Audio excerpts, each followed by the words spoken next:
Setelah tua ini akan menghadap ada masa kematian. Kematian bukanlah akhir dari kehidupan, tapi justru awal kehidupan yang selama-lamanya.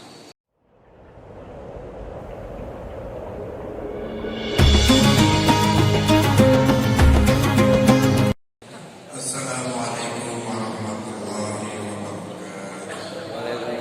Nahmaduhu wa nusallimu ala rasulil karim, amma ba'd. Allahumma shalli ala sayyidina Muhammadin tibbil qulubi wa dawaiha wa afiyatil abdani wa sifaiha wa nuril absari wa diyaiha wa ala alihi wa sahbihi wasallim. Bapak-bapak, ibu-ibu yang dimuliakan Allah Subhanahu wa taala, wabil khusus al-mukarramun, para alim, para ulama, para ustaz yang kami muliakan, pengurus masjid, silaturahim yang senantiasa istiqomah setiap malam Jumat menjamu kita. Mudah-mudahan sekarang ada jamuan enggak ya? Ada ya? Istiqomah. Mudah-mudahan kita semua diberkahi Allah Subhanahu wa taala. Amin ya rabbal alamin. Terus jemaah suling yang setiap pagi berjuang ya, bangun malam tahajud berdoa memohon kepada Allah dan waya sholat pada tempat yang sudah ditentukan kita hadir. Langkahnya ditinggikan derajat, diampunkan dosa. Mudah-mudahan kita istiqomah. Amin ya rabbal alamin. Bapak Ibu yang dimuliakan Allah Subhanahu wa taala, perlu kita ketahui bahwasanya kita ini hidup di lama. Bahkan kita sudah hidup di alam rohnya sudah ribuan tahun. Dimasukkan ke jasad kita masing-masing, barulah kita kehidupan dunia. Jemaah sekalian, kita memasuki fase alam yang ketiga, alam ruh. Alam rahim yang paling sebentar, hanya 9 bulan 10 hari. Jadi di alam ruh ramai dulu kita kumpul dengan orang-orang yang sudah puluhan ribu tahun. Alastu birabbikum qalu bala syahidna. Ini bukti bahwa kita hidup di zaman alam ruh, masuk kepada alam rahim. Hanya 9 bulan 10 hari. Nah, itu sebetulnya kita bukan ini, hanya pindah alam aja. Dari alam ruh ke alam rahim, ke alam kandungan, dari alam kandungan ke alam dunia. Nanti juga kita ini bukan mati, pindah alam. Bukan akhir daripada kehidupan, tapi awal lagi kehidupan.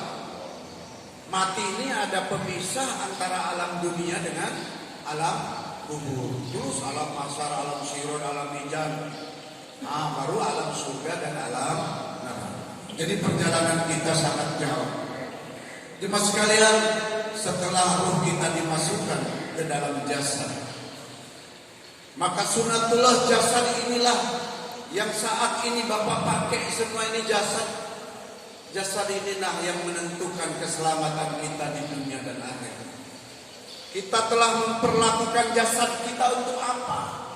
Dijadikan apa?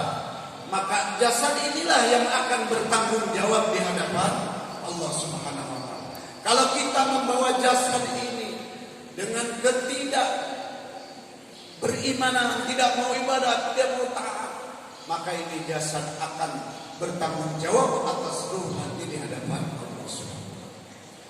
Jemaah sekalian yang mengharap ridhonya Allah Subhanahu wa taala, setelah kita lahir ke alam dunia ini disebut bayi, disebut masa anak-anak. Setelah masa anak-anak disebutlah ada masa remaja. Setelah masa remaja adalah disebut masa pemuda, dewasa. Sudah dewasa jemaah sekalian itu 40 tahun. Setelah 40 ke atas adalah disebutlah masa tua. Dan setelah masa tua tidak ada masa lagi. Apa setelah masa tua? Ada enggak? Ada enggak masa setelah masa tua? Tidak ada. Terus yang tua ini siapa? Ya Allah, kita semua bimbang tua. Setelah tua ini akan menghadap ada masa kematian. Kematian bukanlah akhir dari kehidupan, tapi justru awal kehidupan yang selama-lamanya. Jemaah sekalian, kalau dulu Nabi Adam diciptakan daripada tanah, kita juga daripada tanah, cuman bukan tanah langsung, tapi saripati. Bibit kita ini dari saripati tanah. Kalau bibit kita ini menjijikan, tapi kalau bibit ayam, laku. Subhanallah. Itu dari saripati tanah. Dari apa? Dari kacang panjang saripatinya. Nasi saripatinya apa? Itu kan hidup dari tanah. Saripatinya kambing, sapi. Kalau perlu kambing ada mah di depan Alfamart Banjar. Itu saripatinya. Dari mana? Dari tanah. Ikan juga hidup di laut. Laut itu di atas tanah. Nah, ini jasad dari tanah. Tapi ruh ini diciptakan dari langit. Maka bahan makanannya bukan nasi lagi, bukan kambing sapi lagi, tapi tauhid, Al-Quran, ibadah, zikir, sedekah. Dari langit, makanannya dari langit lagi. Gitu. Kira-kira paham? Kalau sudah paham, Assalamualaikum warahmatullahi wabarakatuh. Intinya kan paham. Terus jemaah sekalian, yang diciptakan dari jasad, dari tanah, maka akan kembali tanah. Minha khalaqnakum. Hak di sini domir kepada tanah. Darinya kamu diciptakan. Wa minha nu'idukum. Dan kepadanya kamu dikembalikan. Kepada mana? Darinya diciptakan dan akan dikembalikan kepadanya, kepada tanah lagi. Minha nukhrijukum.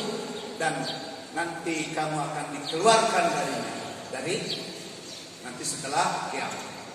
Tarotan ukhra, di masa yang akan datang, di masa yang belum kita bisa prediksikan kapan. Tarotan ukhra, di masa yang belum tahu kapan. Tapi yang jelas hari kiamat itu hari Jumat. Kapan waktunya kita datang.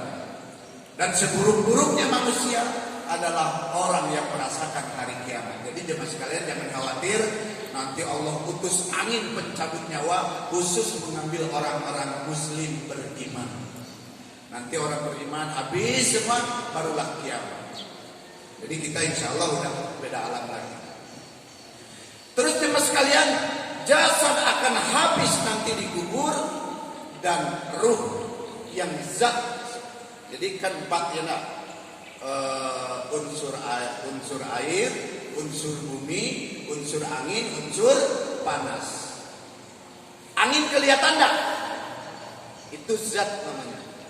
Panas kelihatan enggak? Ada rasanya panas, tapi panas enggak kelihatan. Maka itu diambil duluan. Maka kalau orang meninggal itu anginnya dulu hilang. Zat. Terus lama-lama awalnya hangat gitu. Panasnya itu ada, zat panasnya itu ada. Tapi lama-lama jadi sejuk. Itulah 2 diambil. Nah, lalu yang unsur air dengan unsur bumi setelah dikubur diambilnya. Karena minha khalaqnakum tadi ke tanah. Maka jemaah sekalian, setelah dikubur, maka badan akan membengkak, jemaah sekalian. Nanti setelah membengkak dalam kubur, betus, airnya keluar. Setelah airnya keluar dalam tubuh kita habis kering, barulah kita jadi tanah. Ini 4 unsur ini, 2 di dunia di akhirat. Maka inti dari pembicaraan ini, alangkah bahagianya, alangkah senangnya jasad kita yang saat ini akan bertanggung jawab di hadapan Allah, menempuh kehidupan yang akan selama-lamanya lagi digunakan untuk taat kepada Allah. Dunia mah untuk kita semua. Ad-dunya khaliqat lakum. Dunia diciptakan untuk kalian. Wa antum khaliqtum lil akhirah. Dan kamu diciptakan untuk kampung akhirat. Lama di sana. Maka jemaah sekalian, di sana ada pengadilan. Justru jemaah sekalian, tanda adilnya Allah, tanda bijaksananya Allah, tanda kasih sayangnya Allah akan adanya kehidupan di akhirat. Berbeda dengan komunis. Kalau komunis, ateis itu tidak mengakui adanya Tuhan. Dia tidak mengakui adanya kehidupan di akhirat. Maka dia hidup di dunia semau-maunya. Memang udah jelas ad-dunya jannatul kafirin. Dunia ini adalah surganya bagi orang kafir. Ad-dunya sijnul mu'minin wal jannatul kafirin. Dunia ini penjara bagi orang yang beriman. Ya, ini tidak boleh, itu tidak boleh, harus begini, harus begitu, ikut aturan Allah. Justru Allah ciptakan kehidupan di akhirat, itu tanda adilnya. Bagaimana kalau di dunia ini ada keadilan? Tidak ada. Di dunia ada miskin, ada pahalanya miskin. Di dunia ada kaya, ada yang dipukul, ada yang memukul, ada yang disakiti, ada yang disenangkan, ada yang dibunuh, ada yang membunuh. Kalau tidak ada kehidupan akhirat, di mana ada keadilan? Di dunia boleh lolos dari keadilan, di akhirat tidak ada. Semua amal perbuatan, baik maupun buruk, nanti di pengadilan ahsanul hakimin di sana. Ahkamul hakimin di sana. Di dunia boleh lolos daripada hukum apapun, semau-maunya, tapi di akhirat justru nanti yang dulu dipukul sekarang di dunia nanti akan mendapatkan yang dulu membunuh, yang dulu sekarang ini mendolimi, dan yang didolimi, Masya Allah, yang didolimi akan menikmati nanti di akhiratnya Allah Subhanahu. Justru kehidupan akhirat diciptakan adalah untuk kasih sayangnya Allah Subhanahu wa ta'ala. Nabi Musa pernah bertanya kepada Allah, "Ya Allah, kenapa sih Engkau ciptakan neraka? Dah masukkan dia ke dalam surga semua. Kasihan bah masuk neraka." Allah tidak menjawab. Cuman Allah nyuruh nanam gandum. Di sini tidak ada padi lah. Suruh nanam padi kalau di Sungai Ginjil nih, panjangnya padi supaya mudah. Maka loh, apa kaitannya bertanya, "Ya Allah, selamatkan jabah semua, jangan kau ciptakan neraka, masuk surga semua." Tapi Allah tidak menjawab, jawabannya hanya disuruh nanam padi. Kenapa nanam padi? Setelah nanam padi, jemaah sekalian, Nabi Musa nanam padi. Padi itu diurus, dipupuk, dicangkul dulu tanahnya, disaka dulu, disemai, udah disemai, diurus-urus, udah begitu ditandur, udah ditandur, wah dipupuk lagi, dijaga, ada burung dijaga semua. Nah, setelah mau panen, kuning udah mau panen kan? Begitu sudah dipanen, maka padi yang bagus dipisahkan, padi yang kosong isinya itu dipisahkan. Setelah itu padi yang bagus dijemur masuk karung, ditempatkan yang aman. Dan padi yang kosong, yang hampa itu dikumpulkan, dijemur. Setelah dijemur baru dibakar. Setelah dibakar baru Allah ngapa Musa dibakar itu padi? Oh, itu tidak manfaat. Udah saya urus, udah saya pupuk, udah saya beri apapun supaya dia ini subur, supaya dia bagus, tapi dia kosong, tidak ada apa-apanya. Daripada ribet, daripada sempit, daripada berat ngurusnya urusannya, lebih baik dibakar. Itulah jawabannya. Allah sudah beri kita, yang punya suami sudah berikan istri, yang istri juga sudah diberikan suami. Allah tahu kita perlu rumah, Allah tahu kita perlu anak, Allah tahu kita perlu harta benda, Allah tahu fasilitas. Allah sudah beri semua, tapi kita tidak mau untuk taat kepada Allah. Maka Allah sudah siapkan tempatnya. Singkat, padat, mudah-mudahan manfaat. Jadilah kita orang beriman, jasad kita gunakan untuk taat kepada Allah. Kasihan nanti di hadapan Allah Subhanahu wa ta'ala. Jemaah sekalian, kita juga jangan lupa ya, seperti kita beriman kepada Allah, taat kepada disebab perjuangannya Rasulullah diteruskan para sahabat tabi'in. Setelah tabi'in para alim ulama, orang-orang tua kita. Kita sekarang duduk enak, sholat di masjid yang megah, pakaian rapi semua. Imam kalau tinggal itu disebabkan adanya perjuangan orang-orang terdahulu seperti Jemaah Suling, ya, bagaimana dulu perjuangan orang-orang terdahulu, abah kita, ya, terus ulama-ulama kita, guru-guru kita. Jadilah kita, maka kita sama-sama berdoa kepada Allah, semoga Allah Subhanahu wa taala tempatkan beliau di tempat yang mulia, diberi nikmat kubur, diluaskan kuburnya, diterangkan kuburnya, ya, sehingga dia juga menerima nanti di hadapan Allah. Jemaah sekalian, ibadah tidak diterima, haji tidak diterima karena mungkin ada unsur lain-lainnya. Kita tidak tahu amalan mana. Akhirnya dia harus masuk dulu ke dalam neraka. Jangan ya Allah, jangan dimasukkan. Sebab dia inilah saya jadi orang begini. Dia suka ngajak orang sehingga pengikutnya banyak. Sebab saya mau sholat, sebab saya mau tutup aurat, sebab saya mau sedekah karena ajakan beliau, ya Allah. Akhirnya dia diselamatkan oleh yang lainnya. Maka jemaah sekalian, insya Allah mudah-mudahan kita juga nanti pun akan menyusul. Ya, kalau kita sering berdoa untuk orang lain, maka kita pun akan didoakan oleh orang lain. Mudah-mudahan kita istiqomah. Subhanallah wa bihamdihi, subhanallah wa bihamdika, asyhadu an la ilaha illa anta, astaghfiruka wa atubu ilaik. Assalamualaikum warahmatullahi wabarakatuh.